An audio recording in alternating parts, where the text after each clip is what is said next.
Donald Trump মার্কিন যুক্তরাষ্ট্র আমাদের জন্য একটা ফ্যাক্টর, ইন্দো প্যাসিফিক স্ট্র্যাটেজি বলি, আমাদের গার্মেন্টস বা রপ্তানি পণ্যের এককভাবে সবচেয়ে বড় দেশ বলি, আমাদের সবচেয়ে বড় উন্নয়ন অংশীদার বলি, আমাদের গণতন্ত্র, মানবাধিকার, সুশাসন এসব নিয়ে যে দেশটি সবচেয়ে সোচ্চার সেটি মার্কিন যুক্তরাষ্ট্র।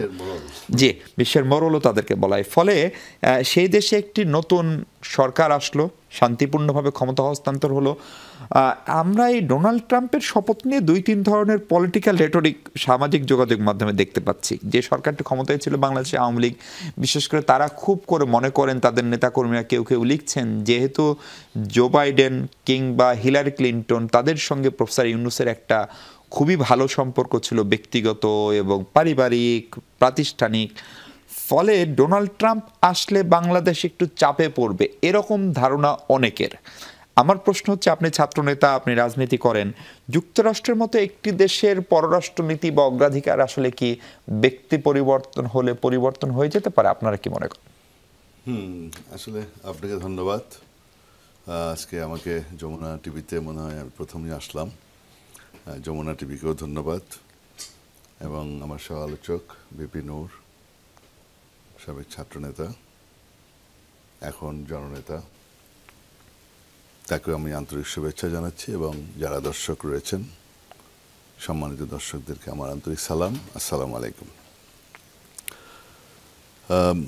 মার্কিন যুক্তরাষ্ট্রের ইলেকশনটা নিয়ে আমরা সবাই খুব, বিশ্বের সকলেই এটা নিয়ে উদ্বিগ্ন থাকে, কারণ আপনারা জানেন যে মার্কিন যুক্তরাষ্ট্র সবচেয়ে গুরুত্বপূর্ণ একটি রাষ্ট্র।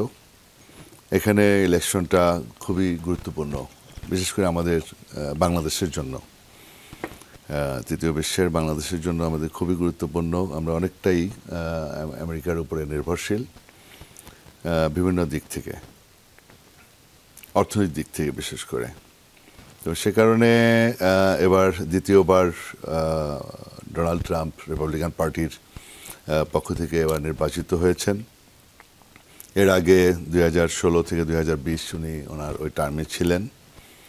আবার 2020 সালে জো বাইডেন ডেমোক্রেটিক পার্টি তারা উইন করেছিল, সেখানে উনি পরাজিত হয়ে যেই আপনার বেশ একটা উত্তেজনা সৃষ্টি হয়েছিল, উনি মানতে পারেন নাই, নির্বাচনের গ্রহণযোগ্যতা নিয়ে প্রশ্ন তুলেন, আদালতে যান, তারপরে আপনার ক্যাপিটাল হিলে হামলা হয়েছিল, যেটা মার্কিন যুক্তরাষ্ট্রে এরকম আমরা ঘটনা দেখিনি, সচরাচর দেখিনি।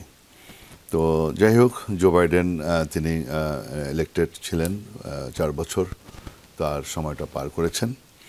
এবার নির্বাচনে খুব বেশ লড়াই হলো আমরা দেখলাম, এবং দ্বিতীয়বার আবার উনি আসলেন। তো আমি যেটা মনে করি যে আমাদের যে জিনিসটা আপনি অবতারণা করেছেন, যে ডক্টর ইউনূস স্যারের ব্যাপারে, নোবেল লরিয়েট, উনি বিশ্বের সকলের কাছে খুবই গ্রহণযোগ্য একজন ব্যক্তি, এবং আমাদের দেশের জন্য একজন গর্ব, আমাদের অহংকার, আমাদের বাংলাদেশের শ্রেষ্ঠ সন্তান, সকলের কাছে গ্রহণযোগ্য। এটা আসলে রিপাবলিকান পার্টি বলেন আর ডেমোক্রেটিক পার্টি, সবার কাছেই উনি গ্রহণযোগ্য আমি মনে করি।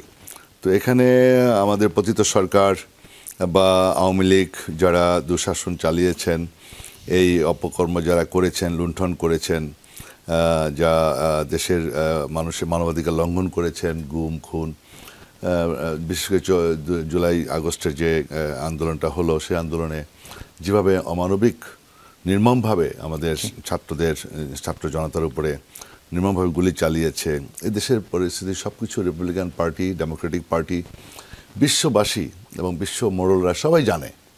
এটা পেন্টাগনে জানে, ক্রেমলিন, আপনার সব জায়গায় এই জিনিসগুলো সমস্ত রিপোর্ট তাদের কাছে রয়েছে, হোয়াইট হাউসে রয়েছে।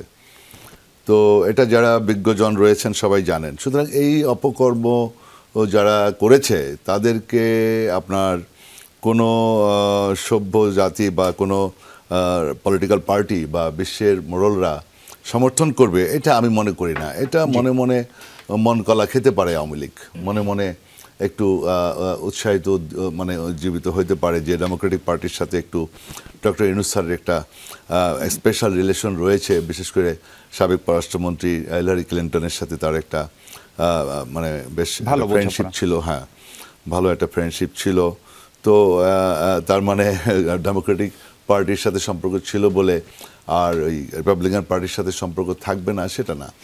আমি মনে করি যে মার্কিন পলিসি একটু ডিফারেন্ট। এরা বাংলাদেশের বিজনেসের প্রশ্নে, ব্যবসায়িক প্রশ্নে তারা তাদের নীতি পরিবর্তন হয় না, এটা তারা তাদের জায়গায় ঠিক থাকে।